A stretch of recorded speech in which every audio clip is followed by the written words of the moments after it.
ಏನು? ಗಾಡ್, ಬೇಗ ಅನ್ವಿತಾ ಮ್ಯಾಮ್ನ ಬಿಟ್ಬಿಡಿ. ಅಯ್ಯೋ ದೇವ್ರೆ, ನಾವು ಅಣ್ಣ ತಂಗಿ ಆ ಮುದುಕಿ ಮಾತನ್ನ ಕೇಳಿ ಎಂತ ದೊಡ್ಡ ತಪ್ಪು ಮಾಡ್ಬಿಟ್ವಿ. ಅಯ್ಯೋ, ಚೀಫ್ ಮಿನಿಸ್ಟರ್ ಕಾಲ್ ಮಾಡಿದ್ರು. ಅನ್ವಿತಾ ಮ್ಯಾಮ್ನ ಅರೆಸ್ಟ್ ಮಾಡಿದ್ದಕ್ಕೆ ಇಡೀ ಪೊಲೀಸ್ ಸ್ಟೇಷನ್ನೇ ಸಸ್ಪೆಂಡ್ ಮಾಡಿದ್ದಾರೆ. Anvita ma'am, I am sorry ma'am. ನೀವು ಚೀಫ್ ಮಿನಿಸ್ಟರ್ಗೆ ಹೇಳಿ ನಮ್ಮ ಜಾಬ್ನ ಉಳಿಸ್ಕೊಡಿ, ಇಲ್ಲಾಂದ್ರೆ ನಮ್ಮ ಫ್ಯಾಮಿಲಿ ಹೊಟ್ಟೆಗಿಲ್ದೆ ಸಾಯ್ಬೇಕಾಗುತ್ತೆ. ಮ್ಯಾಮ್ ಕ್ಷಮಿಸ್ಬಿಡಿ. ಇನ್ಸ್ಪೆಕ್ಟರ್ ಸರ್, ನಾನು ಇದನ್ನ ಹೇಗ್ ಮಾಡೋಕ್ಕಾಗತ್ತೆ?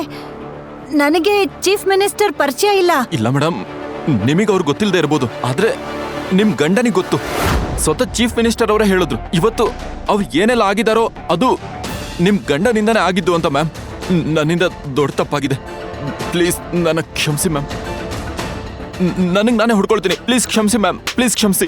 ಇದೆಲ್ಲ ನಡೀತಿರುವಾಗ್ಲೇ ನೀಲ್ ಗೌತಮ್ ಜೊತೆ ಪೊಲೀಸ್ ಸ್ಟೇಷನ್ಗೆ ಬಂದ. ಅಜ್ಜಿನೂ ಅವರ ಜೊತೆ ಇದ್ರು. ಏನಾಗ್ತಾ ಇದೆ ಇಲ್ಲಿ?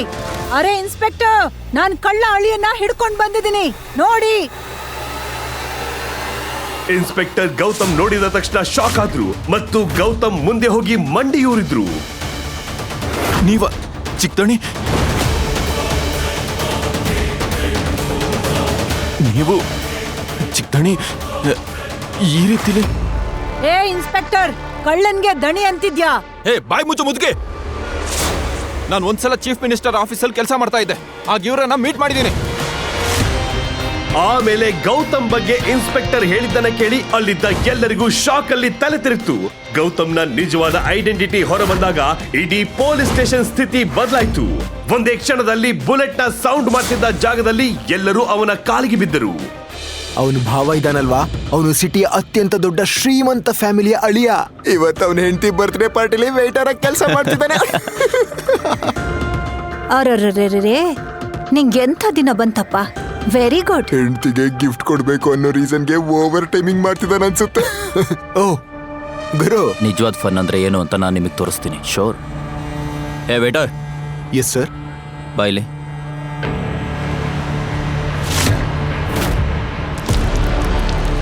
ಬಂದ್ಯಾ? ಏನ್ ನೋಡ್ತಿದ್ಯಾ?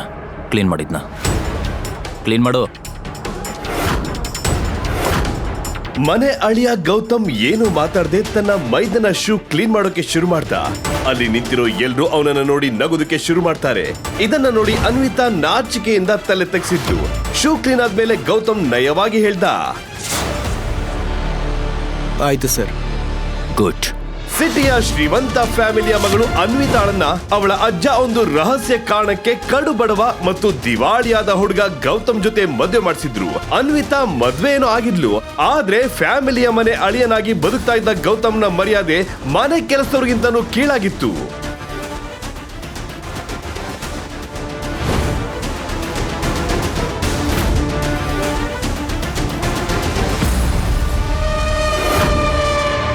ನಿನ್ ಪ್ರಾಬ್ಲಮ್ ಆದ್ರೂ ಏನು ಗೌತಮ್? ನಾನ್ ಇನ್ನೆಷ್ಟು ತಲೆ ತಗ್ಸೋ ಹಾಗೆ ಮಾಡ್ತೀಯಾ? ಅನ್ವಿತಾ, ನನ್ನ ಬರ್ತ್ಡೇ ಪಾರ್ಟಿಗೆ ನೀನು ವೇಟರ್ ತರ ಬರೋ ಅವಶ್ಯಕತೆ ಏನಿತ್ತು? ನನ್ನ ಬರ್ತ್ಡೇ ಪಾರ್ಟಿಲಿ ನನ್ನ ಮರ್ಯಾದೆ ಹೋಗೋ ಹಾಗೆ ಮಾಡ್ದೆ. ನಾನೇನ್ ಮಾಡ್ಬೇಕಿತ್ತು? ನಿಮ್ಮ ಅಮ್ಮನೇ ಹೇಳಿದ್ದು ಎಲ್ರಿಗೂ ಸರ್ವ್ ಮಾಡು ಅಂತ.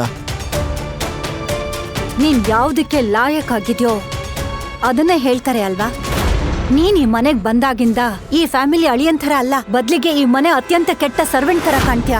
ನಮ್ಮನೆ ಸರ್ವೆಂಟ್ಗಳು ಕೂಡ ನಿನಗಿಂತ 10 ಪಟ್ಟು ಜಾಸ್ತಿ ದುಡಿತಾರೆ. ನನಗಂತೂ ಅರ್ಥ ಆಗ್ತಾ ಇಲ್ಲ ನನ್ ತಾತ ನಿನ್ನಲ್ಲಿ ಅಂತದ್ದೇನ್ ನೋಡಿದ್ರು ಅಂತ. ಅವರು ಹೆಲ್ಪ್ಲೆಸ್ ಆಗಿ ನನ್ನನ್ನ ನಿನ್ ಜೊತೆ ಮದ್ವೆ ಮಾಡಿದ್ರು. Thank you. ಪ್ಲೀಸ್ ನೀನ್ ಸ್ವಲ್ಪ ನೀರು ಕುಡಿ. Please cool down.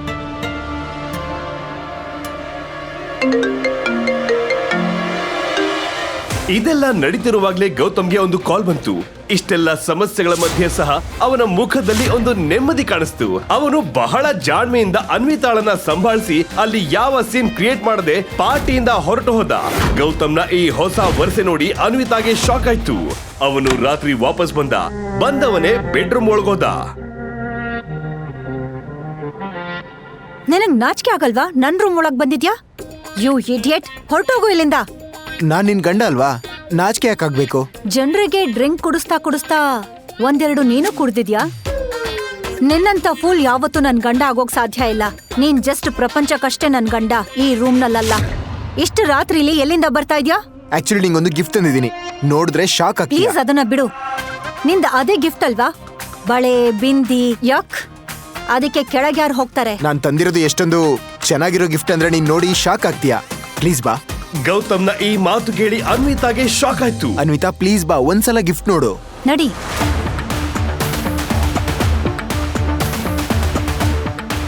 ಗೌತಮ್ ಅನ್ವಿತಾಳನ್ನ ಕೈ ಹಿಡಿದು ತನ್ನ ಗಿಫ್ಟ್ ಹತ್ರ ಕರ್ಕೊಂಡೋದ. ಅನ್ವಿತಾ ಆ ಗಿಫ್ಟ್ ನೋಡಿದ ತಕ್ಷಣ ಪ್ರಜ್ಞೆ ತಪ್ಪಿದ ಹಾಗೆ ಶಾಕ್ ಆಯ್ತು. ರಾತ್ರಿಯ ಕತ್ತಲೆಯಲ್ಲಿ ಹೊಳಿತಾ ಇರೋ ಲಕ್ಸುರಿ ಕಾರ್ ನೋಡಿ ಮತ್ತು ಒಂದು ಕ್ಷಣ ಅವಳ ಕಣ್ಣುಗಳನ್ನ ಅವಳಿಂದ ನಂಬೋಕೆ ಆಗ್ಲಿಲ್ಲ. ಈ ಕಾರ್ ಇಂಪೋರ್ಟೆಡ್. ಈ ಕಾರ್ ಕೇವಲ ಕೆಲವು ರಿಚ್ ಜನರ ಹತ್ರ ಇದೆ ಅಂತ ಕೇಳಿದೀನಿ. ಇದ್ರ ಬೆಲೆ 50 ಕೋಟಿ. ನಿನ್ನೆ ತಾನೇ ನ್ಯೂಸಲ್ಲಿ ಕೇಳಿದ್ದೆ. ಗೌತಮ್, ನೀನ್ ಯಾರ ಜೊತೆ ಆದ್ರೂ ಫ್ರಾಡ್ ಮಾಡಿದ್ಯಾ ಅಥವಾ ನಮ್ ಕಂಪನಿಯಿಂದ ಏನಾದ್ರೂ ದುಡ್ಡು ಕದ್ದಿದ್ಯಾ? ನನಗ್ ಸತ್ಯ ಹೇಳು ಗೌತಮ್. ಗೌತಮ್ ನಿಜವಾಗ್ಲೂ ಕದ್ದಿದ್ದಾನ ಅಥವಾ ಸತ್ಯ ಬೇರೆ ಇದೆಯಾ? ಗೌತಮ್ಗೆ ಕಾಲ್ ಮಾಡಿದ್ದು ಯಾರು? ಗೌತಮ್ನ ಸತ್ಯ ಏನಂದ್ರೆ ಅದನ್ನ ಅವನು ಬೇಕು ಅಂದ್ರು ಅನ್ವಿತಾಗೆ ಹೇಳೋಕೆ ಆಗ್ತಿರ್ಲಿಲ್ಲ. ಆಕ್ಚುಲಿ ನಾನು ಈ ಕಾರ್ನ ನನ್ನ ಫ್ರೆಂಡ್ ಹತ್ರ ತಂದಿರೋದು. ನಿನ್ ಬರ್ತ್ಡೇ ಅಲ್ವಾ ಇವತ್ತು, ನಾನು ಹಿಂಗಾಗಿ ಇಷ್ಟನ್ನಂತೂ ಮಾಡ್ಬೋದು. ನಾವಿಬ್ರು ಡ್ರೈವ್ ಹೋಗಣ್ವಾ? ಡ್ರೈವ್? My foot! ನೀನ್ ಎಷ್ಟು ಕೀಳಾಗಿ ಕಾಣಿಸ್ತಾ ಇದ್ಯಾ ಗೊತ್ತಾ ಗೌತಮ್? ನೀನು ಮೊದ್ಲೆಲ್ಲ 50 ರೂಪಾಯಿಗೆ ಗಿಫ್ಟ್ಗಳು ತಗೋತಿದ್ದೆ, ಆದ್ರೆ ಅದು ನಿನ್ನ ಸ್ವಂತ ದುಡ್ಡಿಂದ. ಅಂಡ್ ನಿನಗಿಷ್ಟು ದುಬಾರಿ ಕಾರನ್ನ ಯಾರು ಫ್ರೀ ಆಗಿ ಕೊಡ್ತಾರೆ? ಕಾರನ್ನ ವಾಪಸ್ ಕೊಡು.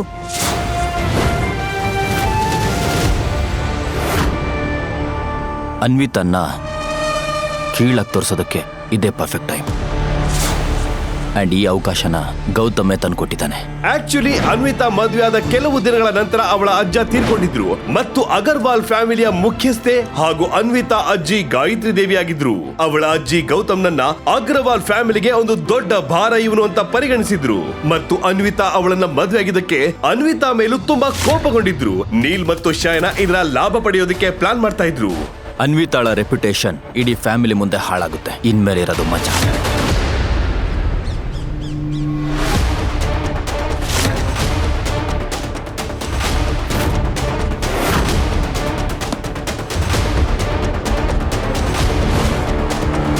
ನಮ್ಮನೇಲಿ ಪೊಲೀಸ್? ಅನ್ವಿತಾ ಅಗರ್ವಾಲ್ ಯಾರು? ತಕ್ಷಣ ಬರೋದಕ್ಕೆ ಹೇಳಿ. ಇನ್ಸ್ಪೆಕ್ಟರ್ ಬಾಯಿಂದ ಅನ್ವಿತಾ ಹೆಸರು ಕೇಳಿ ಗಾಯತ್ರಿ ದೇವಿ ಕೋಪದಲ್ಲಿ ಕೆಂಡಾದ್ರು. ಅನ್ವಿತಾ! ತನ್ನ ಅಜ್ಜಿಯ ಧ್ವನಿ ಕೇಳಿ ಅನ್ವಿತಾ ಓಡೋಡಿ ಬಂದ್ಲು ಮತ್ತು ಅಲ್ಲಿ ಪೊಲೀಸ್ ಇರೋದನ್ನ ನೋಡಿ ಅವಳ ಹಾರ್ಟ್ ಬೀಟ್ ಜಾಸ್ತಿ ಆಯ್ತು. ಇನ್ಸ್ಪೆಕ್ಟರ್, ನೀವು ಇಷ್ಟು ಬೆಳಿಗ್ಗೆ ಇಲ್ಲಿ? ಏನಾಯ್ತು? ನನ್ನನ್ ಯಾಕೆ ಹುಡುಕ್ತಾ ಇದ್ದೀರಾ? ಕಳ್ತನ ಆಗಿರೋ ಇಂಪೋರ್ಟೆಡ್ ಕಾರ್ ಈ ಮನೆಗೆ ಬಂದಿದೆ ಅಂತ ಗೊತ್ತಾಯ್ತು. ಇದನ್ನ ಕೇಳಿ ಅನ್ವಿತಾಗೆ ಇನ್ಸ್ಪೆಕ್ಟರ್ ಗೌತಮ್ ಕಾರ್ ಬಗ್ಗೆ ಮಾತಾಡ್ತಿದ್ದಾರಂತ ಅರ್ಥ ಆಯ್ತು.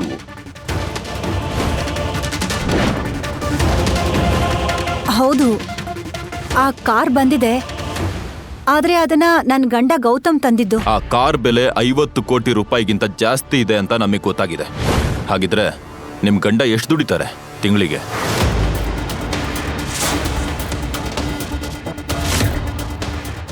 ಆ ಈಡಿಯಟ್ ವರ್ತ್ಲೆಸ್ ಅಳಿಯ ಈ ಕದ್ಯೋಕ್ಕೂ ಶುರು ಮಾಡಿದ್ನಾ? ರಾಜ್ಗುರು ಫ್ಯಾಮಿಲಿಗೆ ನೀವು ಗಂಡ ಹೆಂಡತಿ ಇಬ್ರು ಅಪಮಾನ ಮಾಡ್ತಾ ಇದ್ದೀರಾ. ಇನ್ಸ್ಪೆಕ್ಟರ್, ಇವಳು ಗಂಡ ಅವಿದ್ಯಾವಂತ, ಮಾಡೋಕೊಂದು ಕೆಲ್ಸನೂ ಇಲ್ಲ.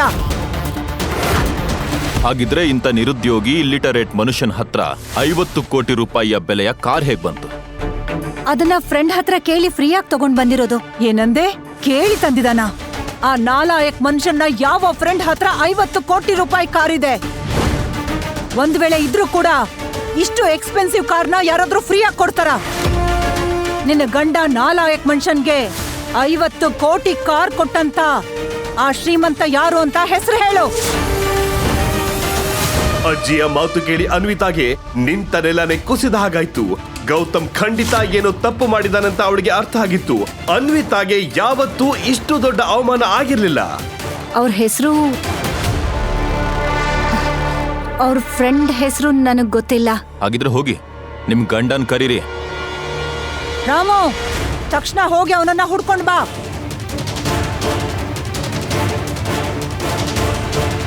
ಇದೆಲ್ಲ ನೋಡಿ ಅನ್ವಿತಾಗೆ ತುಂಬಾನೇ ಭಯ ಆಗಿತ್ತು. ಎಲ್ಲೂ ಕಾಣಿಸ್ತಾ ಇಲ್ಲ ಅಮ್ಮವ್ರೆ. ಇನ್ಸ್ಪೆಕ್ಟರ್ ಸರ್, ನನಗನ್ಸತ್ತೆ ಈ ಇಬ್ರು ಗಂಡ ಹೆಂಡತಿ ಸೇರ್ಕೊಂಡೇ ಕಳ್ತನ ಮಾಡ್ತಾರೆ ಅಂತ. ರಾಜ್ಗುರು ಫ್ಯಾಮಿಲಿಗೆ ಈ ಹುಡುಗಿ ಒಂದು ಕಪ್ಪು ಚುಕ್ಕೆ ಇದ್ದ ಹಾಗೆ. ಇನ್ಸ್ಪೆಕ್ಟರ್, ಇವಳನ್ನ ಎಳ್ಕೊಂಡು ಹೋಗಿ. ಮತ್ತೆ ಇವಳ ಆ ಭಿಕ್ಷುಕ ಗಂಡ ಬಂದ್ರೆ ನಾನೇ ಅವನನ್ನ ಪೊಲೀಸ್ ಸ್ಟೇಷನ್ಗೆ ಎಳ್ಕೊಂಡು ಬರ್ತೀನಿ. ಕಾನ್ಸ್ಟೇಬಲ್, ಇವ್ರನ್ನ ಕರ್ಕೊಂಡು ಹೋಗಿ. ಬೇಡ ಅಜ್ಜಿ, ಪ್ಲೀಸ್ ಇನ್ಸ್ಪೆಕ್ಟರ್ ಸರ್, ನನ್ನ ಮಾತು ಕೇಳಿ. ನನಗೇನು ಗೊತ್ತಿಲ್ಲ, ನಾನು ಕಳ್ಳಿ ಅಲ್ಲ. ನಿಮಗೇನೇ ಹೇಳೋದಿದ್ರು ಪೊಲೀಸ್ ಸ್ಟೇಷನ್ಗೆ ಬಂದು ಹೇಳಿ. ಕರ್ಕೊಂಡು ಹೋಗಿ. ಪ್ಲೀಸ್ ಪ್ಲೀಸ್ ಅಜ್ಜಿ. ಅನ್ವಿತಾಳ ಸ್ಥಿತಿ ನೋಡಿ ನೀಲ್ ಮತ್ತು ಶಯನ ನಗ್ತಿದ್ರು. ಅವರ ಮುಖದಲ್ಲಿರೋ ಸಂತೋಷ ನೋಡಿ ಇದೆಲ್ಲ ಅವರೇ ಮಾಡಿದಂತ ಅನ್ವಿತಾಗೆ ಅರ್ಥ ಆಯ್ತು. ಆದ್ರೆ ಅವಳಿಗೆ ಅವರ ಮೇಲಿಗಿಂತ ಹೆಚ್ಚಾಗಿ ಗೌತಮ್ ಮೇಲೆ ಕೋಪ ಬಂದಿತ್ತು.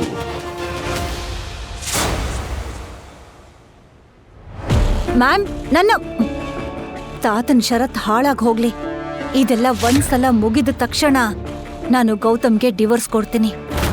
ಆಗಲೇ ಕಾನ್ಸ್ಟೇಬಲ್ ತನ್ನ ಕಂಪ್ಯೂಟರ್ ನಲ್ಲಿ ಏನೋ ನೋಡಿದ ತಕ್ಷಣ ಅವನ ಮುಖ ಬಿಚ್ಕೊಳ್ತು. ಅವರು ತಕ್ಷಣ ಇನ್ಸ್ಪೆಕ್ಟರ್ ಹತ್ರ ಓಡೋಗಿ ಅವರ ಕಿವಿಯಲ್ಲಿ ಏನೋ ಪಿಸುಗುಟ್ಟಿದ. ಇದನ್ನ ಕೇಳಿ ಇನ್ಸ್ಪೆಕ್ಟರ್ ಸ್ವತಃ ತಾನೇ ಕಂಪ್ಯೂಟರ್ ಹತ್ರ ಓಡಿ ಹೋದ್ರು. ಅಲ್ಲಿ ಕಾಣಿಸಿದ ದೃಶ್ಯ ನೋಡಿ ಅವರಿಗೆ ತಲೆ ತಿರುಗಿದ ಹಾಗಾಯ್ತು. ಓ ನೋ, ನಂಬುಡಕ್ಕೆ ಬಂತು. ಇದ ಹೈ ಪ್ರೊಫೈಲ್ ಫ್ಯಾಮಿಲಿಯ ಕಾರು. ಬೇಗ ಹೈಯರ್ ಆಫೀಸರಿಗೆ ಇನ್ಫಾರ್ಮ್ ಮಾಡು, ಹೋಗು. ಈಗ ನೀನು ದೇವ್ರಿಗೆ ಕೈ ಮುಗಿಯೋದಕ್ಕೆ ಶುರು ಮಾಡು. ಇಡೀ ಕರ್ನಾಟಕದಲ್ಲೇ ಆ ಫ್ಯಾಮಿಲಿಗೆ ತುಂಬಾ ರೆಸ್ಪೆಕ್ಟ್ ಇತ್ತು. ಅವರ ಹೆಸರು ಕೇಳ್ತಿದ್ದ ಹಾಗೆ ಅನ್ವಿತಾ ಮೈಯೆಲ್ಲ ಬೆವ್ತು ಹೋಯ್ತು. ಅದು ಎಂತ ದೊಡ್ಡ ಫ್ಯಾಮಿಲಿ ಅಂದ್ರೆ ಅವ್ರ ಬಗ್ಗೆ ಒಂದ್ ಕಂಪ್ಲೇಂಟು ಇಲ್ಲ. ನಂಗನ್ಸುತ್ತೆ ಈಗ ರಾಜ್ಗುರು ಫ್ಯಾಮಿಲಿಗೆ ಟೈಮ್ ಬಂದಿದೆ. ಮತ್ತೊಂದೆಡೆ ಗೌತಮ್ ಮನೆಗೆ ಬಂದಾಗ ಅನ್ವಿತಾ ಕಾಣದೆ ಇರೋದನ್ನ ನೋಡಿ ವಿಚಿತ್ರ ಅನಿಸ್ತು. ಈ ಅನ್ವಿತಾ ಎಲ್ಲಿ ಹೋದ್ಲು? ಅವಳು ನಂಗೆ ಇವತ್ತು ಆಫೀಸಿಗೆ ಬರೋಕ್ಕೂ ಹೇಳಿಲ್ಲ. ಅವಳು ಫೋನ್ ಸಹ ರೀಚ್ ಆಗ್ತಿಲ್ಲ. ಅವಳು ಎಲ್ಲಿ ಹೋಗಿರ್ಬೋದು? ಇದೇ ಟೈಮ್ಗೆ ಸರಿಯಾಗಿ ಶರಣ್ಯ ಅಣ್ಣ ತನ್ನ ಹೊಸ ಸ್ಟೈಲ್ ಮತ್ತು ಕುತಂತ್ರಿ ನಗು ನಗ್ತಾ ಅಲ್ಲಿಗೆ ಬಂದ. ಅವನ ಕಣ್ಣು ಬೇಟೆಗಾರ ಶಿಕಾರಿ ಮೇಲೆ ಕಣ್ಣು ಇಡೋ ಹಾಗೆ ನೇರವಾಗಿ ಗೌತಮ್ನನ್ನೇ ನೋಡ್ತಿತ್ತು. ಅರೆ ಗೌತಮ್, ಏನಾಯ್ತು? ಅನ್ವಿತಾನ್ ಹುಡುಕ್ತಾ ಇದ್ಯಾ? ಅವಳನ್ನಂತೂ ಪೊಲೀಸ್ ಕರ್ಕೊಂಡು ಹೋದ್ರು. ಪೊಲೀಸ್? ಯಾವ ತಪ್ಪಿಗೆ? ನಿನ್ನ ಮದ್ವೆ ಆದ ತಪ್ಪಿಗೆ. ಪಾಪ ಅವಳು. ನಿಜ ಏನು ಅಂತ ಹೇಳು, ಯಾವ ತಪ್ಪಿಗೆ? ನಿನ್ನೆ ರಾತ್ರಿ ನೀನೊಂದು ಕಾರ್ ತಂದಿದ್ದೆ ಅಲ್ವಾ, ಅದನ್ನ ಕಳ್ತನ ಮಾಡಿದ ತಪ್ಪಿಗೆ. ನಿನ್ನೆ ರಾತ್ರಿ ನಾನು ನೋಡ್ದೆ ನಿನ್ನಂತ ಭಿಕಾರಿ ಹತ್ರ ಅಷ್ಟು ಕಾಸ್ಟ್ಲಿ ಕಾರ್ ಬರೋದಕ್ಕೆ ಹೇಗೆ ಸಾಧ್ಯ? ಅದಕ್ಕೆ ತಕ್ಷಣ ನಾನು ಪೊಲೀಸಿಗೆ ಇನ್ಫಾರ್ಮ್ ಮಾಡಿದೆ. ಬೆಳಗ್ಗೆನೆ ಪೊಲೀಸ್ ಬಂದು ಅನ್ವಿತಾನ ಹಿಡ್ಕೊಂಡು ಹೋದ್ರು.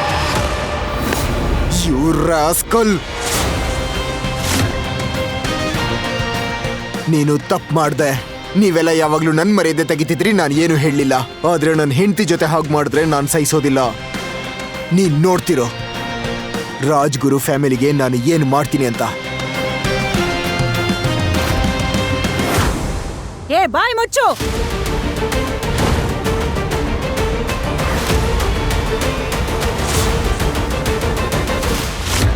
ನೀನ್ ಯಾಕೆ ಅವ್ನ್ ಮಾತನ್ನ ಕೇಳ್ತಿದ್ಯಾ? ಅವನನ್ನ ಹಿಡ್ಕೊಂಡು ಪೊಲೀಸ್ ಸ್ಟೇಷನ್ ಕರ್ಕೊಂಡು ಹೋಗು. ಇವನು ನಮ್ಮ ಫ್ಯಾಮಿಲಿಯನ್ನ ಹಾಳು ಮಾಡಿದಾನೆ. ಹೌದೌದು, ಹೋಗೋಣ, ಎಲ್ಲರೂ ಹೋಗೋಣ. ನೀವೆಲ್ಲ ಅವನಿ ಜೊತೆ ಹೀಗೆಲ್ಲ ಮಾಡಿ ಎಷ್ಟು ದೊಡ್ಡ ತಪ್ಪು ಮಾಡಿದಿರ ಅಂತ ನಿಮಗೂ ಕೂಡ ಹೋದ್ಮೇಲೆ ಗೊತ್ತಾಗುತ್ತೆ. ಹಾಗೆ ಅಜ್ಜಿ, ಶರಣ್ಯ ಹಾಗೂ ಅವಳ ಅಣ್ಣನನ್ನ ಪೊಲೀಸ್ ಸ್ಟೇಷನ್ಗೆ ಕರ್ಕೊಂಡು ಹೋದ್ರು. ಅಲ್ಲಿ ಸತ್ಯ ಮತ್ತು ಷಡ್ಯಂತ್ರ ಎರಡೂ ಅವಳಿಗಾಗಿ ಕಾಯ್ತಿದ್ವು. ಏನು? ಗಾಡ್, ಬೇಗ ಅನ್ವಿತಾ ಮ್ಯಾಮ್ನ ಬಿಟ್ಬಿಡಿ. ಅಯ್ಯೋ ದೇವ್ರೆ, ನಾವ್ ಅಣ್ಣ ತಂಗಿ ಆ ಮುದುಕಿ ಮಾತನ್ನ ಕೇಳಿ ಎಂತ ದೊಡ್ಡ ತಪ್ಪು ಮಾಡ್ಬಿಟ್ವಿ. ಅಯ್ಯೋ, ಚೀಫ್ ಮಿನಿಸ್ಟರ್ ಕಾಲ್ ಮಾಡಿದ್ರು. ಅನ್ವಿತಾ ಮ್ಯಾಮ್ನ ಅರೆಸ್ಟ್ ಮಾಡಿದ್ದಕ್ಕೆ ಇಡೀ ಪೊಲೀಸ್ ಸ್ಟೇಷನ್ ಸಸ್ಪೆಂಡ್ ಮಾಡಿದ್ದಾರೆ. Anvita ma'am, I am sorry ma'am. ನೀವು ಚೀಫ್ ಮಿನಿಸ್ಟರ್ಗೆ ಹೇಳಿ ನಮ್ಮ ಜಾಬ್ನ ಉಳಿಸ್ಕೊಡಿ. ಇಲ್ಲಾಂದ್ರೆ ನಮ್ ಫ್ಯಾಮಿಲಿ ಹೊಟ್ಟೆಗಿಲ್ದೆ ಸಾಯ್ಬೇಕಾಗುತ್ತೆ. ಮ್ಯಾಮ್ ಕ್ಷಮಿಸ್ಬಿಡಿ. ಇನ್ಸ್ಪೆಕ್ಟರ್ ಸರ್, ನಾನ್ ಇದನ್ನ ಹೇಗ್ ಮಾಡೋಕ್ಕಾಗತ್ತೆ? ನನಗೆ ಚೀಫ್ ಮಿನಿಸ್ಟರ್ ಪರಿಚಯ ಇಲ್ಲ. ಇಲ್ಲ ಮೇಡಮ್, ನಿಮಗೆ ಅವ್ರು ಗೊತ್ತಿಲ್ಲದೆ ಇರ್ಬೋದು, ಆದ್ರೆ ನಿಮ್ ಗಂಡನಿಗೆ ಗೊತ್ತು. ಸ್ವತಃ ಚೀಫ್ ಮಿನಿಸ್ಟರ್ ಅವರೇ ಹೇಳಿದ್ರು ಇವತ್ತು ಅವ್ರು ಏನೆಲ್ಲ ಆಗಿದಾರೋ ಅದು ನಿಮ್ ಗಂಡನಿಂದಾನೇ ಆಗಿದ್ದು ಅಂತ. ಮ್ಯಾಮ್, ನನ್ನಿಂದ ದೊಡ್ಡ ತಪ್ಪಾಗಿದೆ. ಪ್ಲೀಸ್ ನನ್ನ ಕ್ಷಮಿಸಿ ಮ್ಯಾಮ್. ನನಗೆ ನಾನೇ ಹೊಡ್ಕೊಳ್ತೀನಿ. ಪ್ಲೀಸ್ ಕ್ಷಮಿಸಿ ಮ್ಯಾಮ್, ಪ್ಲೀಸ್ ಕ್ಷಮಿಸಿ. ಇದೆಲ್ಲ ನಡೀತಿರುವಾಗ್ಲೇ ನೀಲ್ ಗೌತಮ್ ಜೊತೆ ಪೊಲೀಸ್ ಸ್ಟೇಷನ್ಗೆ ಬಂದ. ಅಜ್ಜಿನೂ ಅವರ ಜೊತೆ ಇದ್ರು. ಏನಾಗ್ತಾ ಇದೆ ಇಲ್ಲಿ? ಅರೆ ಇನ್ಸ್ಪೆಕ್ಟರ್, ನಾನ್ ಕಳ್ಳ ಅಳಿಯನ್ನ ಹಿಡ್ಕೊಂಡು ಬಂದಿದ್ದೀನಿ ನೋಡಿ. ಇನ್ಸ್ಪೆಕ್ಟರ್ ಗೌತಮ್ ನೋಡಿದ ತಕ್ಷಣ ಶಾಕ್ ಆದ್ರು ಮತ್ತು ಗೌತಮ್ ಮುಂದೆ ಹೋಗಿ ಮಂಡಿಯೂರಿದ್ರು. ನೀವ ಚಿಕ್ಕದಣಿ? ನೀವು ಚಿಕ್ಕದಣಿ ಈ ರೀತಿಲಿ ಏ ಇನ್ಸ್ಪೆಕ್ಟರ್, ಕಳ್ಳನ್ಗೆ ದಣಿ ಅಂತಿದ್ಯಾ? ಹೇ ಬಾಯ್ ಮುಚ್ಚು ಮುದುಕೆ. ನಾನು ಒಂದ್ಸಲ ಚೀಫ್ ಮಿನಿಸ್ಟರ್ ಆಫೀಸಲ್ಲಿ ಕೆಲಸ ಮಾಡ್ತಾ ಇದ್ದೆ. ಆಗ ಇವ್ರನ್ನ ಮೀಟ್ ಮಾಡಿದ್ದೀನಿ. ಆಮೇಲೆ ಗೌತಮ್ ಬಗ್ಗೆ ಇನ್ಸ್ಪೆಕ್ಟರ್ ಹೇಳಿದ್ದನ್ನ ಕೇಳಿ ಅಲ್ಲಿದ್ದ ಎಲ್ಲರಿಗೂ ಶಾಕ್ ಅಲ್ಲಿ ತಲೆ ತಿರುಗ್ತು. ಗೌತಮ್ನ ನಿಜವಾದ ಐಡೆಂಟಿಟಿ ಹೊರಬಂದಾಗ ಇಡೀ ಪೊಲೀಸ್ ಸ್ಟೇಷನ್ ಸ್ಥಿತಿ ಬದಲಾಯಿತು. ಒಂದೇ ಕ್ಷಣದಲ್ಲಿ ಬುಲೆಟ್ ನ ಸೌಂಡ್ ಮಾಡ್ತಿದ್ದ ಜಾಗದಲ್ಲಿ ಎಲ್ಲರೂ ಅವನ ಕಾಲಿಗೆ ಬಿದ್ದರು. ಅಯ್ಯೋ ದೇವ್ರೆ, ಇಷ್ಟು ವರ್ಷಗಳಿಂದ ಅವನು ನಮ್ಮನೇಲಿ ಕೆಲಸದವನ್ ಹಾಗೆ ಯಾಕಿದ್ದ?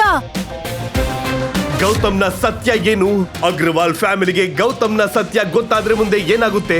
ಅನ್ವಿತಾ ತಾತಾಗೆ ಗೌತಮ್ನ ಸತ್ಯ ಗೊತ್ತಿತ್ತಾ? ಅವರು ಅವನ ಜೊತೆ ಯಾಕೆ ಮದುವೆ ಮಾಡಿಸಿದ್ರು? ಈಗಲೇ ಡೌನ್ಲೋಡ್ ಮಾಡಿ ಕೇಳಿ ರಾಯಲ್ ವಾರಸ್ದಾರ, ಕೇವಲ ಪಾಕೆಟ್ ಎಫ್ಎಂ ನಲ್ಲಿ.